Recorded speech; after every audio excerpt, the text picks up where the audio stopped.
En el nombre del Padre, del Hijo y del Espíritu Santo. Amén. Señor, te damos gracias porque hoy nos ha permitido reunirnos más una vez en esta santa noche. Que hoy las enseñanzas que vamos a tener a través de este video sea para bien de nuestras almas y para bien de cada uno de nosotros. Amén. En nombre del Padre, del Hijo y del Espíritu Santo. Amén. Bueno, buenas noches, mis queridos hermanos y hermanas en la fe. Hoy en este video que vamos a ver, vamos a hablar sobre cosas importantes que nosotros como cristianos, como católicos, debemos hacer en el templo y qué no debemos hacer en el templo.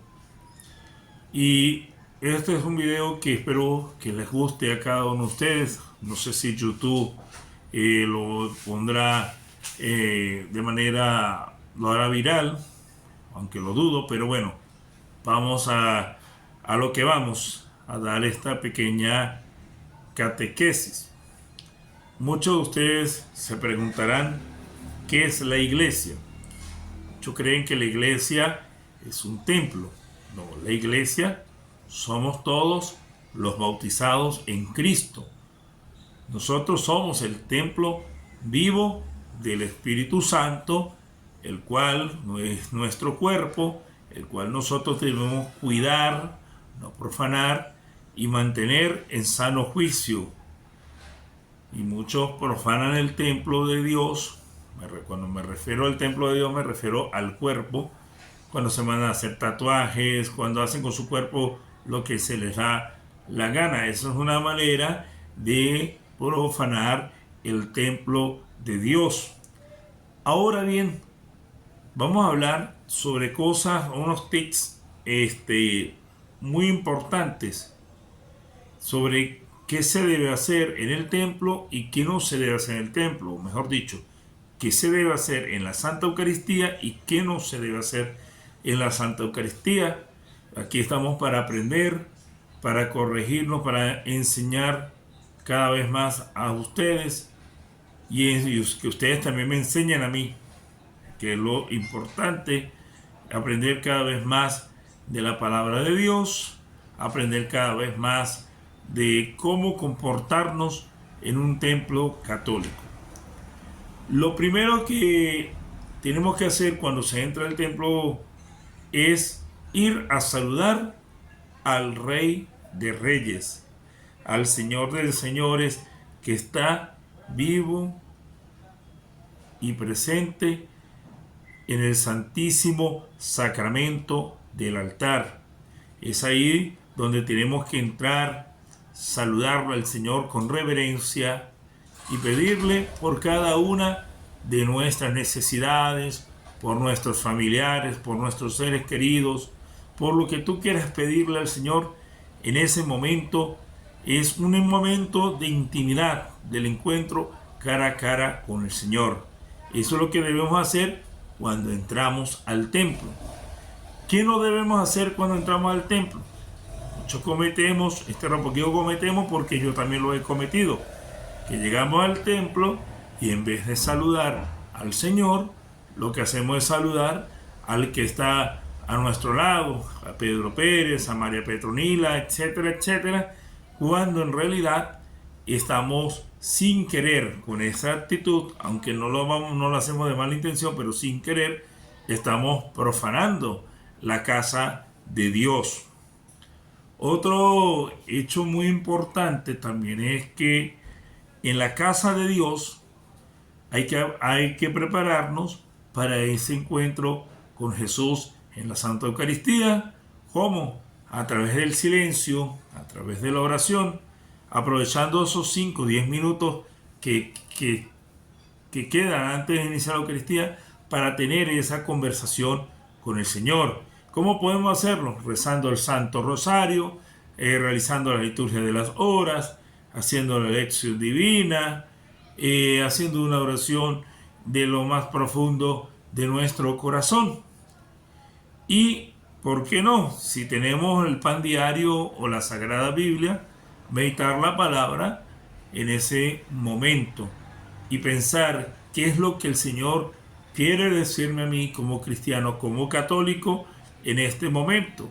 Y a veces la mejor manera de nosotros escuchar al Señor es guardando silencio y estando en reflexión y meditación. ¿Qué no debemos hacer?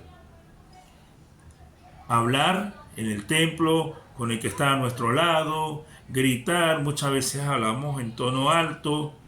Mira, a mí me ha pasado porque yo me recuerdo que hace un mes yo estaba hablando duro y el sacerdote me dijo: Giancarlo, haga silencio. Y es verdad. ¿Por qué? Porque nosotros en ese momento es que tenemos que aprovechar ese encuentro cara a cara con el Señor, al cual tú y yo estamos llamados a formar parte. ¿Qué se debe hacer también en el momento cuando se inicia la Santa Eucaristía? Todos debemos estar de pie. ¿Por qué? Porque cuando entra la marcha procesional, en algunos casos si hay marcha procesional, si no la hay, igual tenemos que estar de pie. ¿Por qué? Porque en ese momento no es el sacerdote que entra, sino es Jesús en forma del sacerdote. Es Jesús que entra a través del sacerdote. Acuérdense que el sacerdote es persona en Cristo. Por lo tanto, desde que se inicia la Santa Eucaristía, es un pedacito de cielo que desciende y nosotros vamos a disfrutarlo con mucha alegría, con mucho entusiasmo. ¿Qué no se debe hacer? Que cuando entra el sacerdote nos quedemos sentados como si entrara cualquier otra persona. Acuérdese que, vuelvo y repito, no es el sacerdote quien entra a celebrar la Eucaristía, sino es el mismo Jesús. Entonces, por lo tanto, un cristiano cuando inicia la Eucaristía tiene que estar alegre, porque el canto de entrada es un canto alegre, claro, dependiendo del tiempo litúrgico que nosotros estemos viviendo en ese momento. Pero si es un tiempo ordinario, que son cantos alegres, ¿por qué no recibir al Señor con palmas, con alegría? Acuérdense que nuestro Dios es un Dios alegre, no es un Dios triste. Por lo tanto, el cristiano católico no tiene por qué estar triste, sino al contrario, tiene que estar alegre, contento, porque es Jesús que viene a nuestro encuentro. Otra cosa que también tenemos que tener mucho en cuenta son las oraciones, ¿verdad? ¿Por qué digo las oraciones? Porque vamos a hablar así: en mi parroquia hay muchas abuelas que repiten las oraciones que el sacerdote dice. No, y eso está mal, porque, vuelvo y les digo, nosotros no somos sacerdotes ministeriales, ¿ve? Nosotros sí somos sacerdotes, profetas y reyes desde el momento del bautismo, pero a diferencia del sacerdote, del cura, del padre, ellos son sacerdotes ministeriales porque son sacerdotes ordenados por un obispo. Por lo tanto, hay momentos cuando la liturgia nos permite que tenemos que repetir, responder, como hay momentos que tenemos que estar en silencio. Hay momentos de la Santa Misa que nosotros tenemos que estar de pie, o hay momentos que tenemos que estar de rodillas, y hay momentos que tenemos que estar sentados. Entonces, por favor, no cometamos el error de repetir la oración que el sacerdote diga. Por ejemplo, oremos: Dios Todopoderoso y Eterno, derrama tu bendición sobre cada uno de nosotros, tú que eres reina por los siglos de los siglos. Ahí sí decimos amén. No tenemos por qué repetir las oraciones que el sacerdote dice en la Santa Eucaristía. En el momento de la lectura cuando se lee la primera salmo o segunda lectura, en ese momento nosotros tenemos que estar sentados y en total silencio. Si tenemos nuestros teléfonos celulares, lo mejor que nosotros podemos hacer es ponerlo en modo avión o en silencio, preferiblemente apagar el teléfono. ¿Por qué? Porque entonces nos desviamos o nos desconcentramos, o con esa actitud, con ese ruido del teléfono, podemos también distraer al hermano que viene con fe, con oración y devoción a rezar en la Santa Eucaristía. Entonces nosotros tenemos que estar atentos en eso, ojo pelado, y sentados, escuchando con calma las lecturas, el Salmo, para que el Señor hable a cada uno de nosotros. En el momento del Evangelio, las personas no tienen por qué pararse en el momento, no ponerse de pie en el momento del canto, no. Nos tenemos que poner de pie en el momento de la aclamación del Evangelio, cuando el sacerdote o el diácono se acercan al ambón y dicen: el Señor esté con ustedes. Ya en ese momento tenemos que estar de pie y se responde: y con tu espíritu. Lectura, supongamos que sea el Evangelio de San Juan, lectura del Santo Evangelio según San Juan. La manera de nosotros hacernos la cruz, ojo pelado con esto, es la siguiente: por la señal de la Santa Cruz de nuestros enemigos, líbranos, Señor Dios nuestro. No se hace la cruz grande, sino se hace la cruz de la frente, de la boca y del pecho. No se hace la cruz normal como se hace cuando se inicia una oración. ¿Por qué? Porque en ese momento que es Jesús quien va a hablarnos a través del sacerdote, a través del diácono, con su palabra, y nos va a transmitir ese mensaje de salvación a cada uno de nosotros. Por lo tanto, después que se anuncia la aclamación del Evangelio, no se dice lo que se dice al final. Muchos cometen cuando dicen gloria a ti, Señor, dicen gloria a ti, Señor Jesús, al inicio del Evangelio. No, solamente se dice gloria a ti, Señor.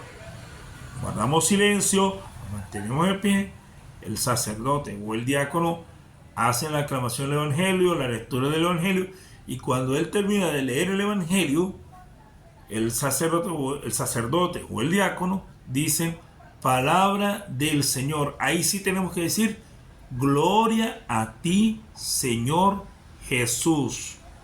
Gloria a ti, Señor Jesús. Y nos sentamos. Ve, hay una oración que no todos los sacerdotes le dicen, pero hay algunos sacerdotes que dicen que por la palabra de este santo evangelio sean perdonados nuestros pecados. No la tenemos que decir nosotros, no. Eso lo dice el sacerdote en su debido momento. ¿Ve? Nosotros no. Y ahí ya viene lo que es la homilía. Y es más aún que el Señor nos habla de manera personal a través del sacerdote, explicándonos el Evangelio, porque Él nos habla al corazón.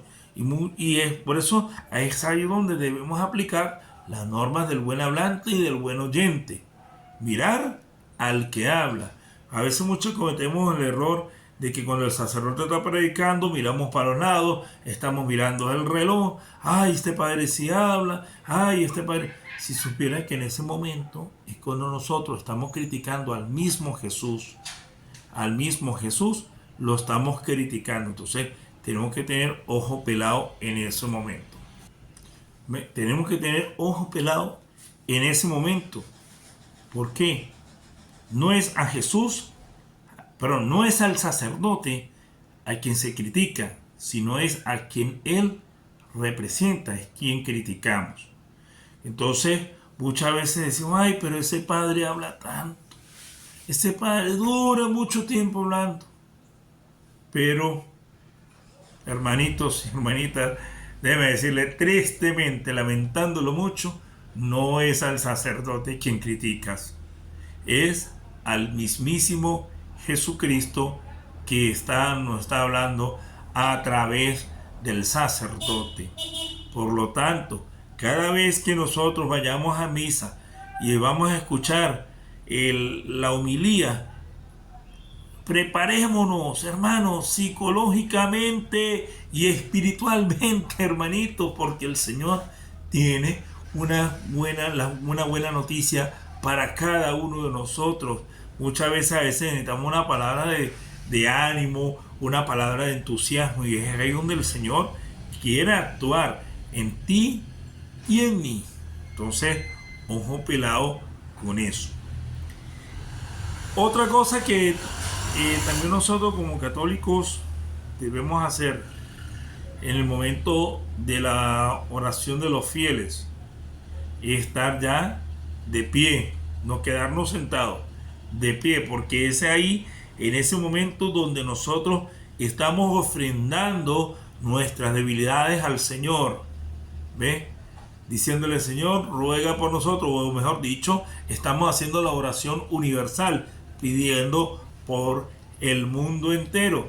Y por eso el sacerdote dice, oremos al Señor, y nosotros tenemos que responder, te lo pedimos, Señor, o dependiendo de lo que se coloque, de lo que esté escrito en la oración de los fieles. También es importante que cuando terminada una vez la oración de los fieles, viene un momento muy importante de la Santa Eucaristía. Viene lo que es la liturgia de la Eucaristía, donde el sacerdote que representa a Cristo realiza lo que el mismo Señor hizo y encargó con sus discípulos. Disculpen, hermanito, que haya congelado este video, es que la perrita estaba ladrando y fue que llegó un familiar mío. Entonces viene lo que es la liturgia de la Santa Eucaristía. ¿Y qué nos recuerda esta liturgia? El momento culmen o la parte central de la vida cristiana, que es donde Jesús se ofrece como sacrificio en su cuerpo y en su sangre. Es en ese momento donde se presentan los dones. Y es ahí, en ese momento, cuando se presentan los dones, es cuando tú y yo tenemos que abrir el corazón al Señor y decirle, Señor, yo te ofrezco mi vida, te ofrezco mis pecados, mis debilidades, mis fraquezas, te ofrezco lo que tú quieras ofrecerle al Señor en ese momento.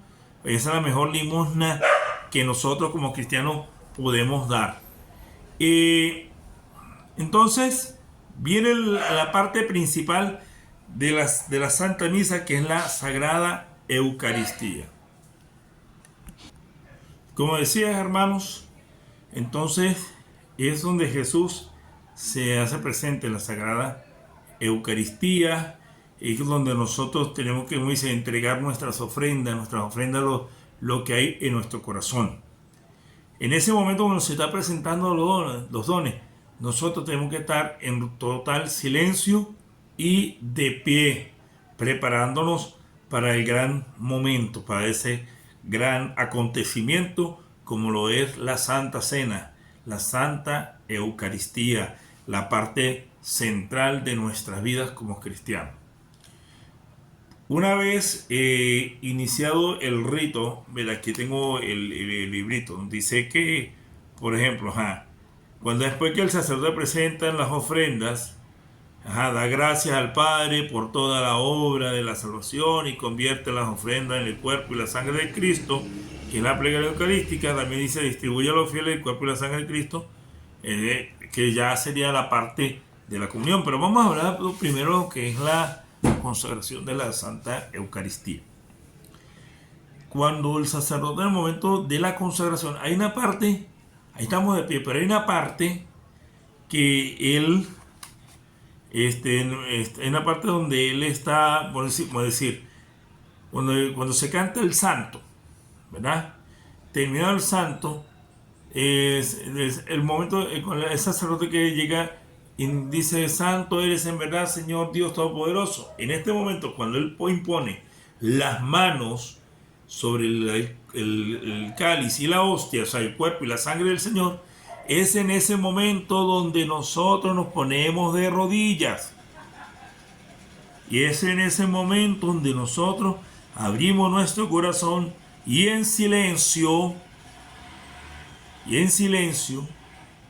le ponemos al Señor nuestros problemas, nuestras situaciones. No cometamos el error que cometen muchos abuelitos. En este caso, en mi parroquia sería una abuelita que nos va a nombrar de la cofradía, de de la Legión de María, repite todo lo que dice el sacerdote de la consagración, cosa que no se debe hacer. Ojo pelado, nosotros no somos sacerdotes ministeriales, no somos sacerdotes ordenados. Eso solamente lo dice el sacerdote ministerial, quien fue ordenado por un obispo. Nosotros los laicos no tenemos por qué decir eso. Nosotros tenemos que escuchar y meditar lo que en ese momento se está diciendo en esa oración. ¿Por qué? Porque es Jesús quien está hablando, porque es Jesús que se está ofreciendo como sacrificio para nuestra salvación. Y bueno, continuando, entonces por eso es que nosotros no debemos de repetir lo que el sacerdote dice, que se quede aquí grabado, o descarguen este video y guárdenlo y enséñenselo a los hermanos en su parroquia. Entonces, terminada la consagración, por ejemplo, en el momento cuando el sacerdote, no quiero decir terminar la consagración, todavía falta una partecita. Cuando el sacerdote eleva, por decir, el cuerpo de Cristo, ya en ese momento ya está, la hostia ya está consagrada, ya no es una hostia, sino pasa a ser el cuerpo de Cristo, ¿verdad? El sacerdote, nosotros tenemos que decir: Señor mío y Dios mío, aumenta nuestra fe. No tenemos por qué inventarle más palabras, no. Señor mío y Dios mío, aumenta nuestra fe. Ya lo otro lo dice el sacerdote y estas cuestiones. Nosotros, el Señor mío y Dios mío, aumenta nuestra fe. Lo mismito cuando el sacerdote eleva el cáliz: Señor mío y Dios mío, aumenta nuestra fe. No tenemos ni que decir ni más ni menos, no. Aumenta nuestra fe. Ya cuando el sacerdote, por ejemplo, ¿en qué momento nos levantamos? Cuando el sacerdote dice: este es el misterio de nuestra fe. Nosotros decimos: anunciamos tu muerte, proclamamos tu resurrección. Ven, Señor Jesús. Ya nos ponemos de pie. Ahora, hay personas que durante la consagración, estando bien de salud, no se arrodillan. O sea, ahí, al no arrodillarse, esas personas se están creyendo que son igual a Dios. Y es el peor pecado que nosotros como cristianos cometemos. No, es en ese momento. Si tú o yo no tenemos ningún impedimento físico, nos arrodillamos. Se entiende a las personas que tienen un impedimento físico, sea por una cirugía o problemas en las rodillas que no se pueden arrodillar, o en la columna. Chévere, se entiende. Y se le invita a esa persona a hacer una genuflexión. La genuflexión es hincar la cabeza abajo para reconocer con humildad y sencillez que es Jesús quien está presente en la Santa Eucaristía. Ok, ya el sacerdote dijo la fórmula, ya nos pusimos de pie. Continúa el sacerdote con lo que es la plegaria eucarística. Y viene el momento de la doxología. Se me olvidó decirle, antes de la doxología, se me olvidó decirle que el canto del santo es un himno, ¿verdad? Muchos cometen que empiezan a cantar el santo y empiezan a aplaudir. No. Es un momento, es un himno. Todo himno se debe respetar en silencio. Se canta y se medita, ¿ok? Entonces, como decía, ya después viene lo que es ya pasó a la liturgia de la Santa Eucaristía. Ahora viene lo que es el rito de comunión. Y aquí algo muy importante que yo estaba diciendo al principio de este video. Vamos a buscar aquí en el librito que tengo, ya les voy a enseñar. Denme unos minutos. Ya va. Ok, aquí está. Fíjense.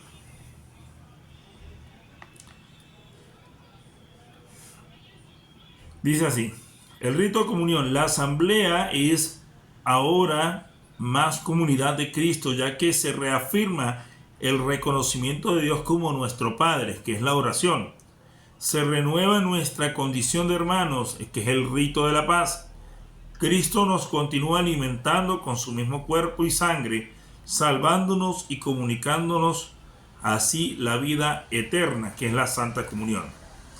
Pero en el momento que dice, en el momento va a hacer esta fórmula, ¿no? Dice, fiel a la recomendación del Salvador y siguiendo su divina enseñanza, nos atrevemos a decir, ¿a qué voy? Quien puede abrir las manos de esta manera y rezar Padre Nuestro es el sacerdote, no nosotros los laicos. Muchos laicos cometen el error de abrir las manos o tomarse la mano uno con otro. No, eso no se debe hacer. Que se hizo un debido momento por cuestiones de la renovación carismática es distinto, pero la liturgia no lo permite.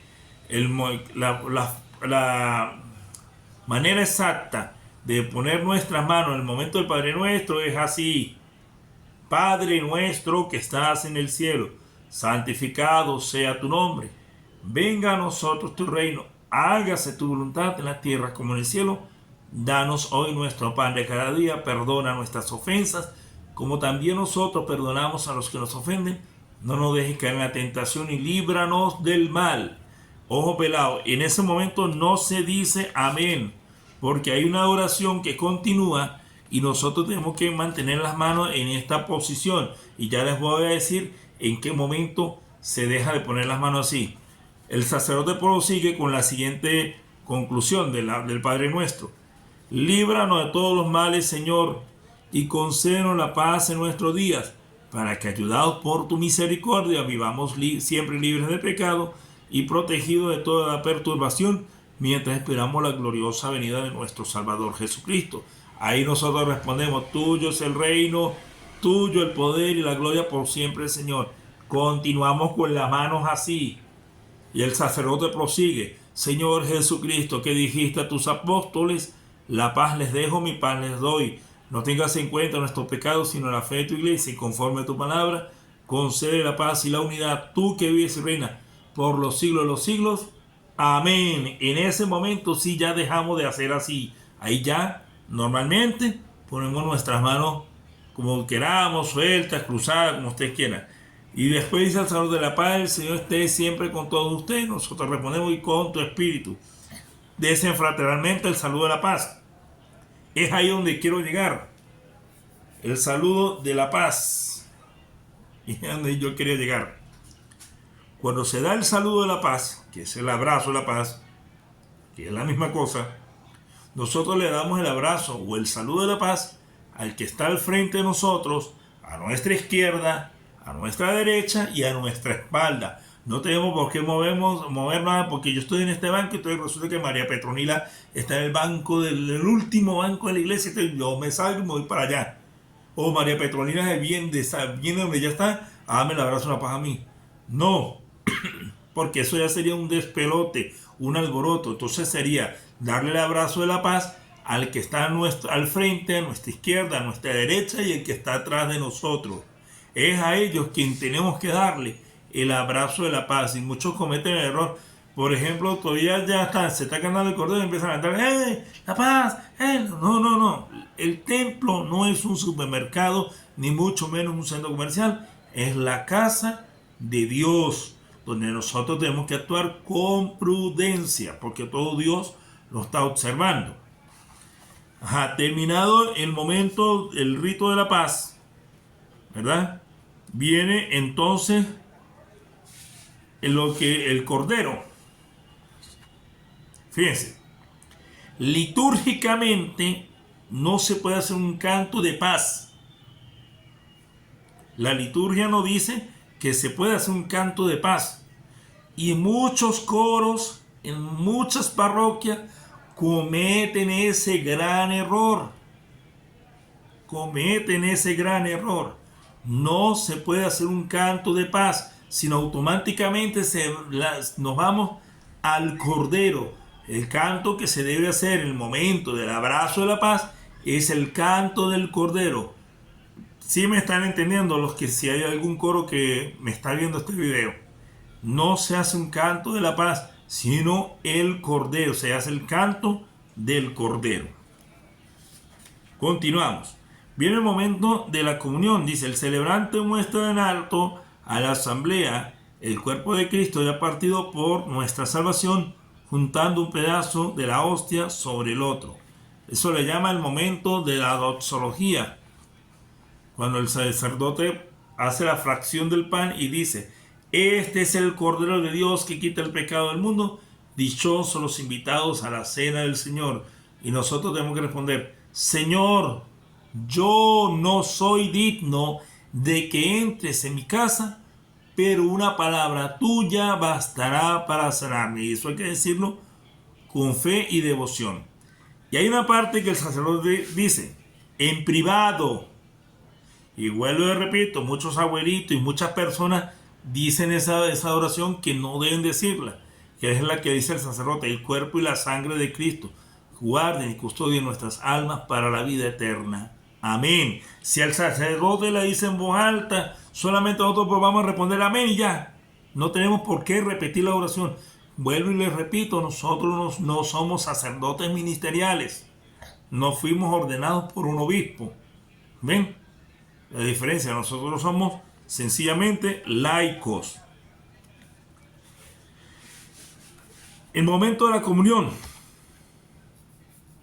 Hay parroquias cuando el sacerdote está solo y hay muchísima gente, y si hay un diácono, pues es el diácono quien da la comunión. Pero si no está el diácono, hay unos ministros extraordinarios de la comunión. ¿Ya por qué les voy a decir esto? Ellos, aparte del sacerdote, son también consagrados por un obispo y están autorizados por la Santa Madre Iglesia Católica a dar la comunión al pueblo de Dios. ¿Por qué digo esto? En muchas parroquias, por ejemplo, viene Pedro Pérez porque él es ministro de la comunión, pero no es sacerdote, pero va a dar la comunión, y a cada lado él se pone el sacerdote. Entonces la mayoría se van por el sacerdote y discriminan al pobre ministro de la comunión, porque ustedes saben una cosa, que en ese momento también está Jesús ahí presente. A través del ministro de la comunión, Jesús está presente. Entonces, no cometamos esos errores, ¿ok?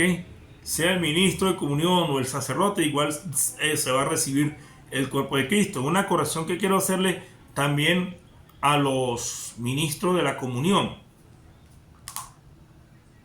Porque lo que voy a decir, lo voy a decir con bases claras. Algo que hacen en mi parroquia es que cuando se están rezando el Padre Nuestro, el ministro de la comunión comete el error, en pleno Padre Nuestro, irse al sagrario a sacar el cuerpo de Cristo. Cosa que no se debe hacer, porque para eso se hace en el momento del canto del Cordero. Yo en mi parroquia me canso de decirle al ministro de comunión: eso no se puede hacer. Eso está prohibido litúrgicamente. Ustedes a hacer eso al momento de buscar la comunión, al momento del Padre Nuestro, están profanando la Santa Eucaristía. Están interrumpiendo. Entonces, es en el momento del canto del Cordero que el ministro de la comunión, si está autorizado por el presbítero, va en busca del cuerpo de Cristo.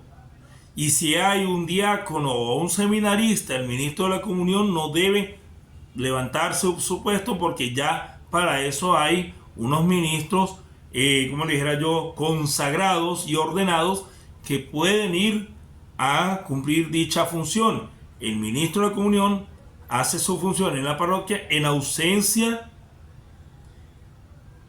de un ministro consagrado, que en este caso puede ser un seminarista, un religioso o un diácono o otro sacerdote. Si hay ministros extraordinarios, chévere, o ministros ordinarios, chévere, pero ya que quede claro eso, ¿sí? Y el ministro de comunión no solamente debe dar la comunión en la Santa Eucaristía, sino también debe llevarle la comunión a los enfermos. Terminado el rito de la comunión, muchos cometen el error de no esperarse a que el sacerdote dé la bendición.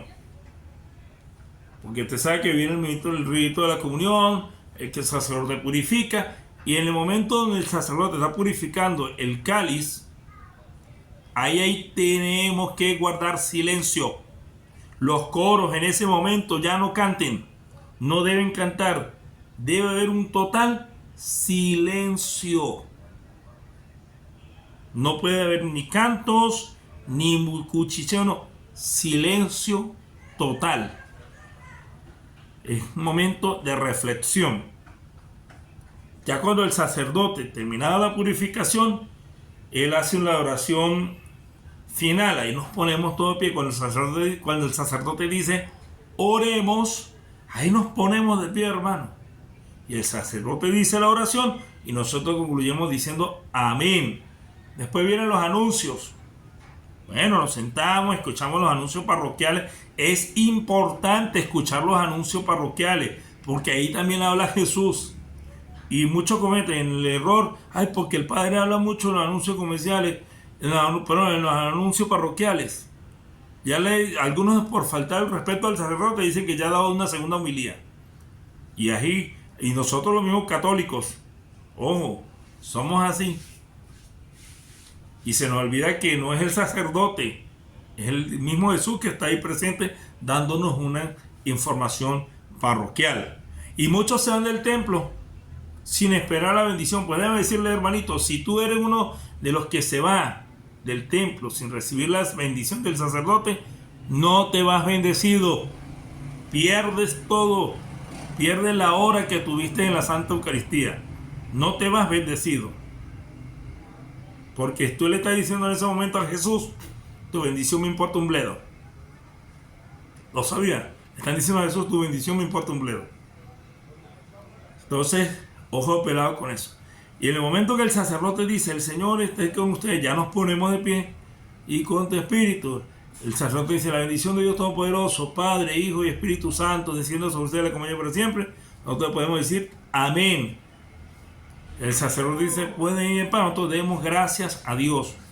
Fíjense que el sacerdote, la misa no concluye en el momento de que cuando el sacerdote da la bendición. La misa concluye cuando el sacerdote ingresa a la sacristía y el coro termina de cantar. Bueno, hermanos y hermanas, y después cuando nos vayamos, cuando ya estemos a punto de salir del templo, ¿qué hacemos? Sencillamente nos presionamos, damos gracias a Dios y nos retiramos con alegría y con entusiasmo para transmitir ese mensaje que hemos recibido con alegría a nuestros hermanos, a nuestros familiares, a nuestros semejantes. Espero que este video que he grabado con mucho corazón para ustedes haya sido de su agrado. Que Dios les bendiga y que el Señor siga derramando su bendición sobre cada uno de nosotros. Padre nuestro que estás en el cielo, santificado sea tu nombre, venga a nosotros tu reino, hágase tu voluntad en la tierra como en el cielo. Danos hoy nuestro pan de cada día, perdona nuestras ofensas, como también nosotros perdonamos a los que nos ofenden. No nos dejes caer en la tentación y líbranos del mal. Amén. Dios te salve María, llena eres de gracia, el Señor es contigo. Bendita tú eres entre todas las mujeres, bendito es el fruto de tu vientre Jesús. Santa María, Madre de Dios, ruega por nosotros pecadores, ahora y en la hora de nuestra muerte. Amén. En nombre del Padre, del Hijo y del Espíritu Santo. Amén.